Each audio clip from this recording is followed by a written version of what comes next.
Wala pa silang sumisibol na pakpak. Pero kita nyo naman, napakasigla.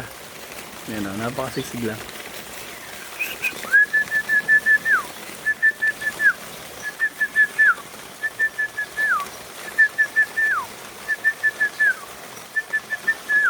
Kita nyo, nagre-respond sila sa sipol. Hindi ko alam kung bakit. Pero ayun o, lumalapit sila dun sa area kung saan nila narinig yung sipol. Ayan natin. Try nating lumipat dito sa kabila.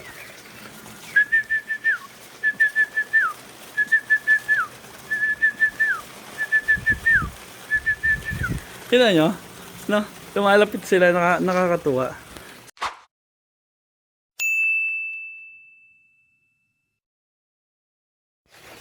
Hello guys, good morning. So day 2 tayo ng ating mga DOC. So ayan, napakasisigla nila. So ito yung nakalatag na mga bond paper. So medyo matrabaho, tinanggal ko and then pinalitan ulit natin ng panibagong bond paper. And then ito yung sinasabi ko sa inyo na nagdagdag ako ng ilaw. So 1, 2, then 3. So mukhang okay naman sila. Siguro nilalamig. Pero most of them, ayan, kung mapapansin nyo, tumutuka. And then yung iba talaga nagkukumpulan sa ilaw. Mukhang kailangan talaga nila ng init. Ayan, so mag-aayos din ako ng painuman. Huhugasan natin. So hindi pa tayo tapos dito sa part na to. Ayan. Tumutuka sila, makikita nyo naman. So far naman ay maayos. So yun yung ating painuman. Kung mapapansin nyo, nilagyan natin yan ng mga bato. Yan, nagkukumpulan sila dyan. So meron yung bato para hindi sila malunod. Hindi malunod sa painuman. So ito din isa, ganun din. Yan. So papalitan din natin ng sapin ito. So kailangan maintain natin na malinis kasi pag hindi natin yan pinalitan, yung mga paa nitong mga pugo na ito, kakapit dyan yung dumi.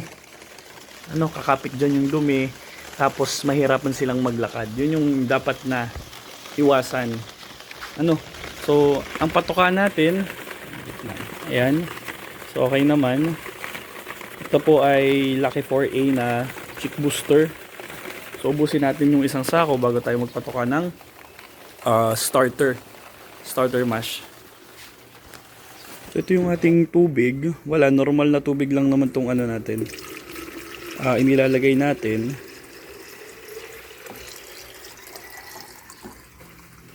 Tapos ito yung ating ating mga bato-bato.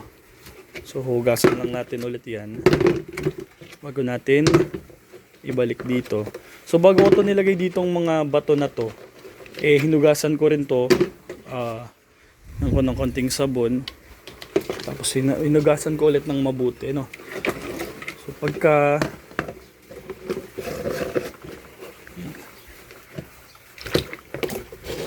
babalik ulit natin siya, hugasan.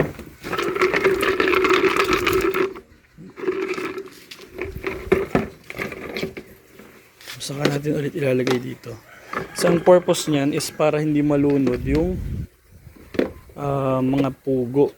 Kasi mahilig silang kasi maliit pa sila. So umaapak talaga sila dito, So kaya mas maigi na meron tayong ganyan. So yan yung ating painom. Makakainom na sila dyan, guys, kasi meron namang area na may tubig.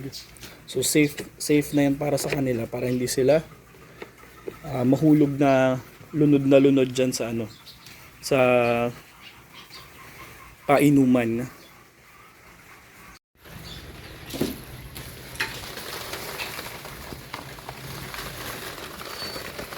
Malakas uminom yung mga mga DOC. Mata nyo. Alam na nila na iinom sila doon. So ang bilis ring magdumi. Kita nyo, kakalagay ko lang yung sapin na yan is agad-agad, naiputan na agad nila. So magdadagdag pa ako ng mga painuman, siguro tig-isa pa. Actually isa lang din kasi yung dito sa baba, isa lang din dun sa taas. talagang hindi tayo naka-ready, no? I-admit na natin na hindi tayo naka-ready. So hopefully maging maganda pa rin ang result nito kung ginagawa natin na to. So actually hindi ko na nabilang, no, kung ilan yung nasa taas at ilan yung nasa baba. Kaya parang mas kukunti yung nasa baba, pansin nyo. Kasi nga sa pagmamadali ko, nilagay ko lahat dito sa ibabaw. And then nung naayos ko yung baba, kahit papano, naglipat ako, hindi na ako nagbilang. Kaya ganan lang sila, no. So sa mga nag-iisip kung ano ba yung mas maganda, ito yung itsura ng pag-aalaga ng DOC, ano. So medyo matrabaho siya. So 25 days mong tatrabahuhin to, pero sa first 10 days lang naman siya crucial.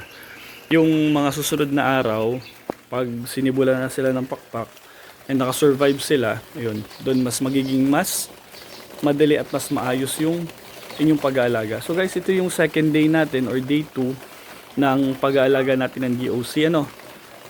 So hopefully talaga is makasurvive tong ating mga alaga. And napakita ko sa inyo na maganda rin namang mag-start sa DOC. Matrabaho nga lang. And then ito guys, yung ating patoka, ano. Wait. Ito kasi patalikod kasi siya eh. So ayan, oh. So yung Lucky 4A na feeds. Ito yung itsura niya. Ang kahapon din nung pinakita ko sa inyo na ang nakabalot natin dito is ayan, kurtina. So para lang hindi makapasok yung lamig at hindi makalabas yung init, yan. So nakakurtina sila, nakasako. Ayan. So ilang araw lang naman to. So yan yung itsura ng ano, ng brooder natin. So ayan, bay plastic yan sa harap. 6 na ilaw, tig 3. So yun guys, thank you. Subaybayan nyo tong ano natin, pag DDOC natin. So ito yung ating day 2. Mag-upload ulit tayo ng ano, ng mga videos. So wala pa silang ano, wala pa silang sumisibol na pakpak. Pero ito nyo naman, una pa kasi sigla. Yan o, napakasigla.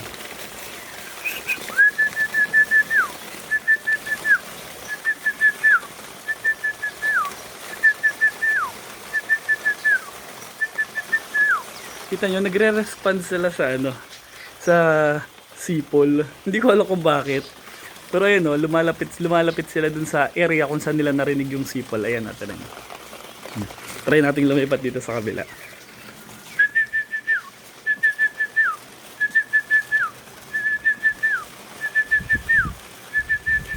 Kita nyo?